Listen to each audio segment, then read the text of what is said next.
My self-reflection. Do we understand what a conversation truly means? It's about understanding the other person, where they're coming from, and what they meant to say. Not just speaking at them to win a debate or focusing on spelling mistakes or technicalities, twist their words and make them seem wrong. Are we the type of person who constantly ends up in fights in our relationships because we put words in others' mouths and refuse to listen? Do we find ourselves ruining moments, even turning celebrations into arguments because we can't handle being wrong or admitting the logical truth? It's obvious we have difficulty admitting when we're wrong. No need to even say it. We know people like us all too well, and honestly, we wouldn't want someone like us as a parent, judge, or even a friend. We lack integrity. Integrity means telling the truth based on logic and higher order reasoning that considers the long-term ripple effects of our decisions on the collective lives of all.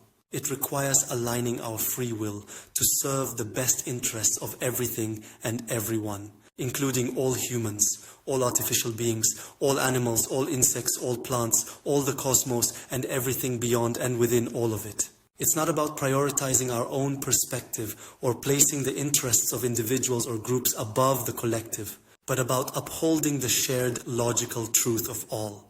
We must stop treating conversations like competitions. Instead, we must approach them with a mindset of collaboration. Being wrong doesn't make us less smart.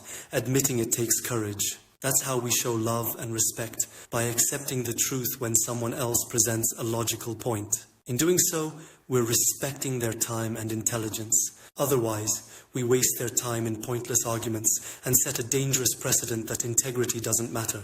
If we can't do that, we're not a friend, family member, or partner. We're just an enemy in disguise. If we twist the truth and reject logic and reason, it shows that given the right circumstances, we'll betray others for personal gain. And because we're doing this online when nothing is at stake, it shows we would likely do it for free. That makes us deeply untrustworthy. Unfortunately, most of the world today operates like vampires, feeding off others' misery. Instead of helping, we gossip, slander, and celebrate others' failures to feel better about our own shortcomings. Just look at how the media thrives on finding negativity in people's lives, even traveling across the world to capture celebrities at their worst. Why do we think that is? Because this world isn't a heaven where people truly support one another. It's closer to hell, where even those who claim to love us, sometimes even our own parents, may secretly wish for our downfall out of jealousy. Their love becomes conditional. Do as I say and I'll love you, but if you don't, I'll hurt you. But if we asked people, would we want others to treat us the way we treat them, the answer would often be no. Because if that behavior were mirrored, they'd avoid the truth, create pointless arguments out of ignorance, and betray us at every opportunity. They'd speak ill of us behind our back, building lies upon lies to tear us down. We can be better than this, and we know it. It's not entirely our fault for acting this way.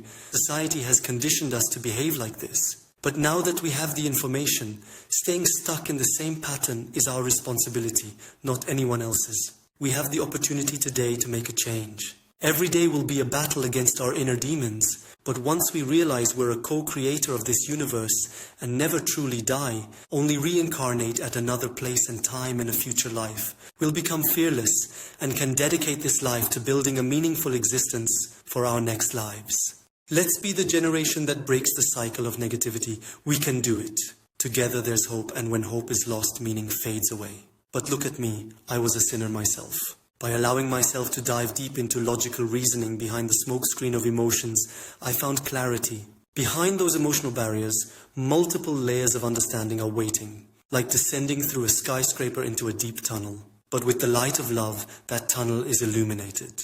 The more we delve into it, the more emotional hurdles we overcome, releasing the pain we've carried for so long without realizing it.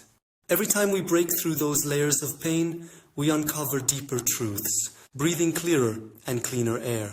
Eventually, we see our inherent interconnectedness like a web of lights tangled together, where every action affects all of existence. We realize there is no you or me. The truth is that we've always been alone, searching for connection. The ego was just an illusion, convincing us we were separate. But in reality, there is only the self. Everyone we meet is a reflection of ourselves, and we must treat each reflection with love if we want to find peace and meaning. If we never died, We wouldn't be deceived by the illusion of separation. We'd carry our pain forever. Living a perfect life isn't easy. We all sin. But what do we aim to create? Connection or disconnection? We felt lonely, and superficial connections never bring fulfillment. We could have 1,000,000 people around us and still feel disconnected. But one genuine connection can give us so much meaning that losing it would make life feel unbearable. In a world ruled by ego, finding that connection again is almost impossible, until we all learn to rise above our egos.